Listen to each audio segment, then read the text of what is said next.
जय श्री कृष्ण, जय श्री वल्लभ।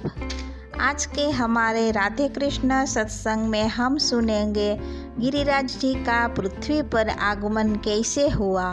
पर इससे पहले आप राधे कृष्ण सत्संग में जुड़ना चाहते हो तो वीडियो को लाइक करें, शेयर करें और सब्सक्राइब करें ताकि आने वाले सभी प्रसंग आप तक पहुंच सके।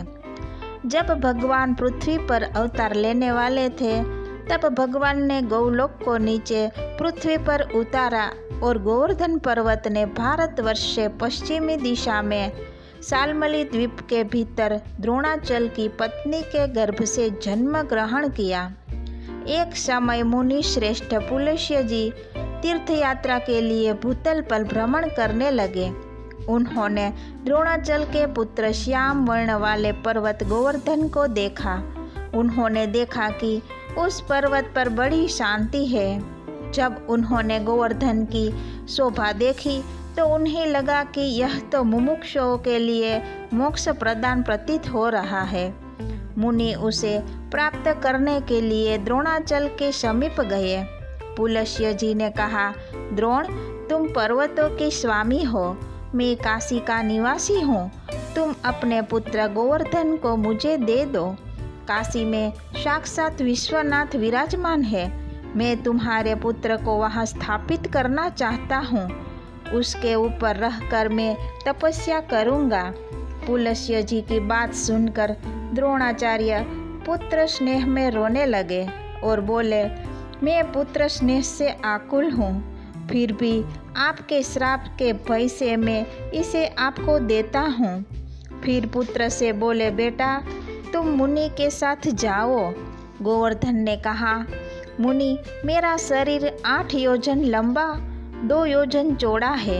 ऐसी दशा में आप मुझे किस प्रकार ले चलोगे? पुलस्त्य जी ने कहा, बेटा तुम मेरे हाथ पर बैठकर चलो।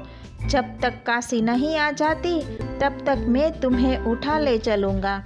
गोवर्धन ने कहा, मुनि, मेरी एक प्रतिज्ञा है। आप जहाँ कहीं भी भूमि पर मुझे एक बार रख देंगे, वहाँ की भूमि से मैं पुनः उत्थान नहीं करूँगा। पुलस्त्य जी बोले, मैं इस शाल्मद्वीप से लेकर कौशल देश तक तुम्हें कहीं नहीं रखूँगा। यह मेरी प्रतिज्ञा है। इसके बाद पर्वतिया ने पिता को प्रणाम करके मुनि की हथेली पर सवार हो गए। पुलस्त्य मुनि चलने लगे और व्रज मंडल में आ पहुँचे। गोवर्धन पर्वत को अपनी पूर्व जन्म की बातों का स्मरण था। व्रज में आते ही वह सोचने लगे कि यहाँ साक्षात श्री कृष्ण अवतार लेंगे और सारी लीलाएं करेंगे, अतः मुझे यहाँ से अन्यत्र कहीं नहीं जाना चाहिए। यह यमुना नदी ब्रजभूमि गोलोक से यहाँ आए हैं और वे अपना भार बढ़ाने लगे। उस समय मुनि बहुत थक गए थे। उन्हें पहले कही गई बात याद भी नहीं रही। उन्होंने पर्वत को उतारकर ब्रजमंडल में रख दिया। थके हुए थे सो जल में स्नान किया। फिर गोवर्धन से कहा, अब उठो। अधिक भार से संपन्न होने के कारण जब वह दोनों हाथों से भी नहीं उठा तब उन्होंने अपने तेज से और बल से उठाने का उपक्रम किया। स्नेह से भी कहते गए पर वह एक उंगल भी टस से मस न हुआ। वे बोले, शीघ्र बताओ तुम्हारा क्या प्रयोजन है? गोवर्धन पर्वत बोला, मुनि, इसमें मेरा दोष नहीं है। मैंने तो आपसे पहले ही कहा था, अब मैं यहाँ से नहीं उठूँगा। यह उत्तर सुनकर मुनि क्रोध में जलने लगे और उन्होंने गोवर्धन को श्राप दे दिया। पुलस्त्य जी बोले, तुम बड़ा ठीक हो, इसलिए तू प्रतिदिन तिल तिल क्षीण होता चला जाएगा। यूँ कहकर पुलस्त्य जी काशी चले गए और उसी दिन से गोवर्धन पर्वत प्रतिदिन तिल तिल क्षीण होते चला जा रहा है। जैसे यह गोलोक धाम में उत्सुकता पूर्वक बढ़ने लगे थे, उसी तरह यहाँ भी बढ़े तो वह पृथ्वी को ढक देंगे। यह सोचकर मुनि ने उन्हें प्रतिदिन क्षीण होने का श्राप दे दिया।